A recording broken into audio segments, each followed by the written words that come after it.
আসসালামু আলাইকুম। সম্মানিত দর্শক ও শ্রোতা, সকলকে শুভেচ্ছা। আজ দুটি জাতীয় দৈনিক পত্রিকার শিরোনাম নিয়ে কথা বলবো ইনশাআল্লাহ।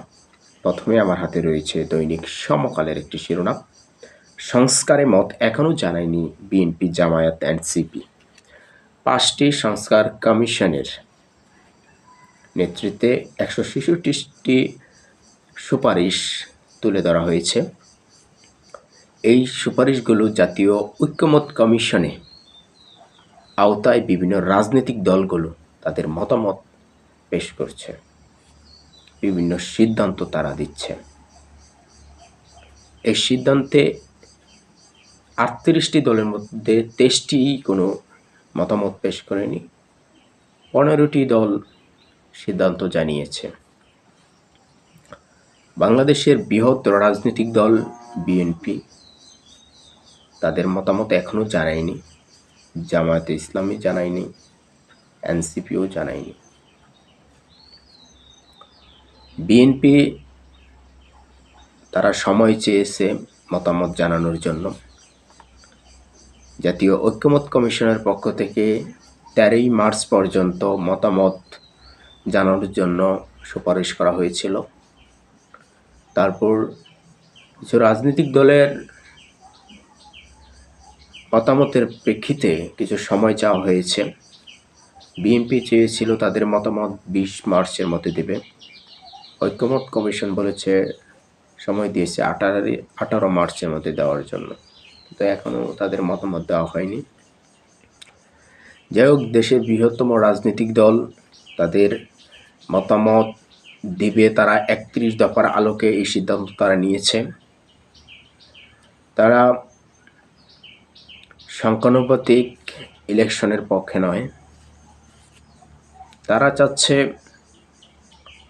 বা বিএনপি এবং তাদের মিত্ররা চাচ্ছে, নির্বাচন কেন্দ্রিক সংস্কারটা হয়েই যেন জাতীয় নির্বাচনের জন্য প্রস্তুতি নেয় অন্তর্বর্তীকালীন সরকার। সেই বিষয়গুলো নিয়ে আমরা ইতিপূর্বেও দেখেছি। জামায়াতে ইসলামের বক্তব্য হচ্ছে তারা সংখ্যানুপাতিক ইলেকশনের পক্ষে, তারা সংস্কার চায়। সংখ্যানুপাতিক ইলেকশনের পক্ষে তারা ইতিপূর্বে খুব জোর দাবি জানিয়েছে। নতুন আত্মপ্রকাশ হওয়া রাজনৈতিক দল জাতীয় নাগরিক পার্টি, এনসিপি, তারা গণপরিষদ নির্বাচনের পক্ষে মতামত দিয়েছে। সেকেন্ড রিপাবলিক চাচ্ছে তারা। মূলত গণপরিষদ নির্বাচন তখনই চাওয়া হয় যখন দেশে বিদ্যমান সংবিধান কার্যকর না থাকে, তখন গণপরিষদ নির্বাচনের মাধ্যমে সংবিধান প্রণয়ন করা যেতে পারে। কিন্তু আমাদের দেশে যে অন্তর্বর্তীকালীন সরকার দায়িত্ব নিয়েছে ৫ই আগস্টের পরে, এই অন্তর্বর্তীকালীন সরকার কিন্তু বর্তমান যে সংবিধান আছে এই সংবিধানের মাধ্যমে শপথ নিয়েছে। সুতরাং আমার ব্যক্তিগত যে ওপিনিয়ন, গণপরিষদ নির্বাচনের মতামতটা অপ্রয়োজনীয় মনে হচ্ছে আমার কাছে। যাই হোক, তাদের মতামত তারা পেশ করেছে।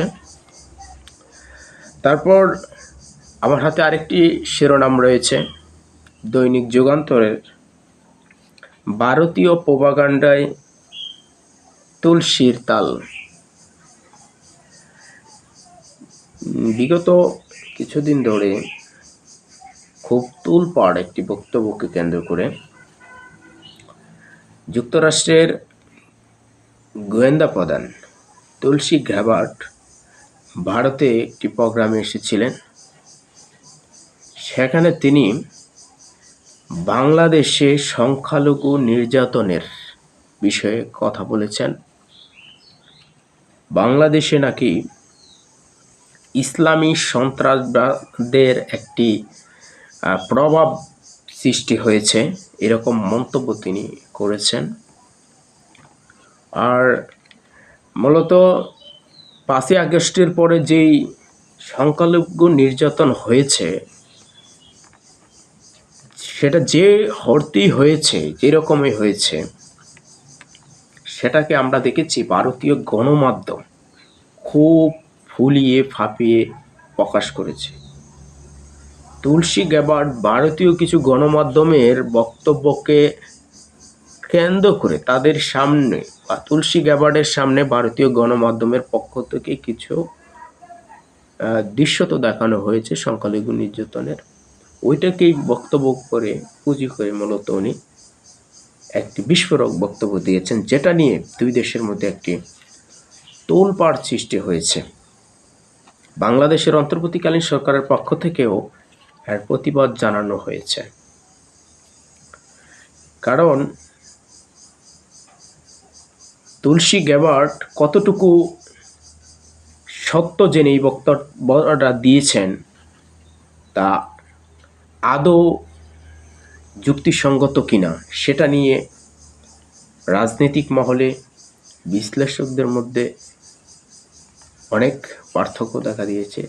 রাজনৈতিক দল অন্তর্বর্তীকালীন সরকারের বক্তব্য পক্ষে রয়েছে। বিশ্লেষকরা অনেকেই বলছেন যে তুলসী গ্যাবার্ড এই বক্তব্যটুকু ভারতীয় গণমাধ্যমের প্রোপাগান্ডায় সুরে সুরে এই বক্তব্য দিয়েছেন। বাংলাদেশের ধর্মীয় সংখ্যালঘু গোষ্ঠীও তুলসী গ্যাবার্ডের এই বক্তব্যকে নিয়ে সংক্ষুব্ধ। তারা বলছেন যতটুকু সংখ্যালঘু নির্যাতন হয়েছে দেশে তা মূলত রাজনৈতিক কারণে হয়েছে। ওই রাজনৈতিক কারণ দেখিয়ে যতটুকু না সংখ্যালঘু নির্যাতন হয়েছে এটা একটা রাজনৈতিক কারণ দেখিয়ে সেটা ভারতীয় গণমাধ্যম বিরাট আকারে প্রকাশ করছে, যা আমাদের দেশের জন্য একটি ভাবমূর্তি ক্ষুণ্ণ হয়েছে। সম্মানিত দর্শক, আজ এই পর্যন্ত।